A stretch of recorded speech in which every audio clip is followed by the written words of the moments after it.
Looking at cricket this time, আমার একটা কথা মনে হলো যে কালকে যে খবরটা এসছে Harshit Rana exclusion from the Indian team.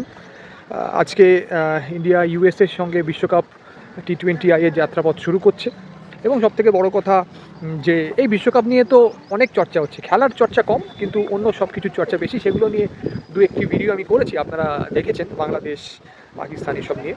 তো যাই হোক, হর্ষিত রানার বিষয়ে একটু কথা বলতে চাই। আমার খুব পছন্দের খেলোয়াড়, দিল্লির ছেলে, এবং যেভাবে KKR ও নিজেকে প্রতিষ্ঠিত করেছে এবং তার ফলে এখন কিন্তু ভারতীয় দলেও অন্যতম একজন প্রতিষ্ঠিত ক্রিকেটার। আমি একটা ফেসবুক পোস্ট করেছিলাম, আপনাদের খেয়াল থাকবে, সেখানে আমি লিখেছিলাম যে ভারত যদি হার্দিক পান্ডিয়ার বিকল্প খুঁজে পেতে চায়, এবং সবথেকে বড় কথা যে হার্দিক পান্ডিয়া খুব ভালো করে যদি খেয়াল করে দেখেন এখন মাত্র একটা ফরম্যাটের ক্রিকেটার হয়ে গেছে, চোটাঘাত বলুন ইত্যাদি ইত্যাদি বিভিন্ন কারণে, তাহলে আমি বলবো যে হর্ষিত রানা সব থেকে বেশি এগিয়ে আছে। দু একজন ওর কম্পিটিটর আছে, এটা আমি বলবো, অবশ্যই বলবো, অস্বীকার করবো না, কিন্তু হর্ষিত সব থেকে বেশি এগিয়ে আছে এবং প্রমাণ করেছে।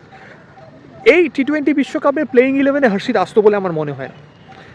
যদি প্লেয়িং 11 থেকে কারো এক্সক্লুশন হতো তাহলেই হর্ষিত আসতো, আদারওয়াইজ হর্ষিতের জায়গা ছিল না। কারণ যদি ভারত একটা জোরে বোলার নিয়ে খেলে তাহলে জসপ্রীত বুমরা, দুটো জোরে বোলার নিয়ে খেললে অনেক সময় শ্রীলঙ্কাতে এটা প্রয়োজন হতে পারে, তাহলে আমার মনে হয় আশদীপ সিং। হর্ষিতের জায়গা ছিল না, কিন্তু তবুও এক্সক্লুশনটা কিন্তু ভারতের জন্য একটু চিন্তার কারণ হতে পারে। যদিও লেট নাইট যে খবরটা এসছে যে মোহাম্মদ সিরাজ জেনুইন একজন বোলার, তাকে কিন্তু হর্ষিতের জায়গাতে নেওয়া হয়েছে। হর্ষিতের জায়গাতে তিনি স্থলাভিষিক্ত হয়েছেন। সিরাজ অফলেট খুব একটা বেশি T20 খেলছে না, টেস্ট খেলে, ODI খেলে, বাট T20 খুব একটা বেশি খেলছে না। ODIও বলবো না, বাট টেস্টেই সিরাজ বেশি খেলে। হর্ষিত কিন্তু যদি দেখেন যে হর্ষিতের যদি স্ট্যাটিস্টিক্স খুব ভালো করে খেয়াল করে দেখেন, তাহলে বলবো হর্ষিত ODIতে কিন্তু খুব ভালো পারফরমেন্স করেছে বলে এবং ব্যাটে। T20 9টাই খেলেছে আমার মতে হয়, সেই মোটামুটি আছে। আমি আপনাদের বলে দিচ্ছি, হর্ষিত ওয়ানডে ক্রিকেটে হর্ষিতের অ্যাভারেজ হচ্ছে 6.21, বোলিং অ্যাভারেজের কথা আমি বলছি।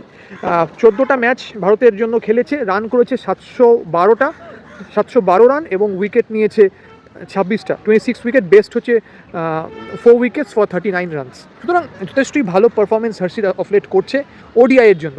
T20 দেখেন যে হর্ষিতের কিন্তু ইকোনমি রেট যেটা বললাম অ্যাভারেজ, সেটা কিন্তু একটু হাই, সেটা 10+, 10.6। 9টা ম্যাচ খেলেছে ভারতের জন্য, রান করেছে 297, এটা কিন্তু একটা বড় ব্যাপার। হ্যাঁ, আর উইকেট নিয়েছে 9টা, দ্যাট ইজ 9 উইকেট। এবং IPLেও KKRের হয়ে প্রায় 32 ম্যাচেসও খেলে ফেলেছে, সেখানে 40 উইকেটসও নিয়েছে এবং সেখানে একটু ইকোনমি রেটটা কিন্তু হায়ার আপের দিকে আছে, 9.3। তো হর্ষিত অ্যাজ এ T20 বোলার আমি যে ফাটাফাটি কিছু সেটা এক্ষুনি হয়তো বলা যাচ্ছে না, but as a one day bowler প্রচণ্ড এফেক্টিভ, এবং সবথেকে বড় কথা যেটা, হর্ষিত কিন্তু একটা খুব ভালো ব্যাটার হিসেবে নিজেকে প্রতিষ্ঠিত করছে, অর্থাৎ অলরাউন্ডার। ইন্ডিয়া টিমে একটু হার্দিক পান্ডিয়ার পর ইন্ডিয়া টিমে সেরকম অলরাউন্ডারের খোঁজ তো চলছে। অনেকে, আমি বললাম যে অনেকে হয়তো কম্পিটিশানে আছেন, কিন্তু হর্ষিত অনেকটা এগিয়ে আছে। তো হর্ষিতের এক্সক্লুশনটা একটু চিন্তার কারণ ইন্ডিয়ার হতে পারে, তবে আমার মনে হয় না প্লেয়িং 11-এ কোনো সমস্যা হবে এবং এই নিয়ে এগিয়ে যেতে পারবে। So that's it. আজকে শুরু করছে ইন্ডিয়া ইউএসের সঙ্গে বিশ্বকাপের যাত্রাপথ। শুভ হোক, দেখা যাক কেমন, সেই অনুযায়ী আমাদের আলোচনা চলবে। নিউজ আড্ডা ভালো লাগলে সাবস্ক্রাইব করবেন, লাইক করবেন, শেয়ার করবেন।